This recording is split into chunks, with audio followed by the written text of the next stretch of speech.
Comfort জোনে আটকে থাকার কারণেই বেশিরভাগ মানুষ জীবনে সফলতা পায় না। যেমন আছি তেমন থাকা এবং নতুন কোনো কিছু চেষ্টা না করার নামই কমফোর্ট জোন। মানুষ কমফোর্ট জোন ভাঙতে পারে না ফিয়ার জোনের কারণে। ফিয়ার জোন হলো কি জানি কি হয়, আমি মনে হয় পারবো না, এরকম নানা অনিশ্চয়তা।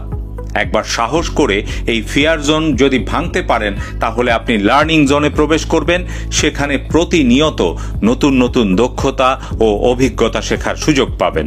আর এই সুযোগ কাজে লাগালে আপনি লার্নিং জোন থেকে গ্রোথ জোনে সফলতার পথে যাত্রা শুরু করবেন এবং এই চর্চা অব্যাহত রাখলে একসময় চূড়ান্ত সফলতা আসবেই ইনশাল্লাহ। কাজেই কমফোর্ট জোন ভেঙে বেরিয়ে আসুন, হাঁটুন সফলতার পথে। কমফোর্ট জোনে আটকে থাকার কারণেই বেশিরভাগ মানুষ জীবনে সফলতা পায় না।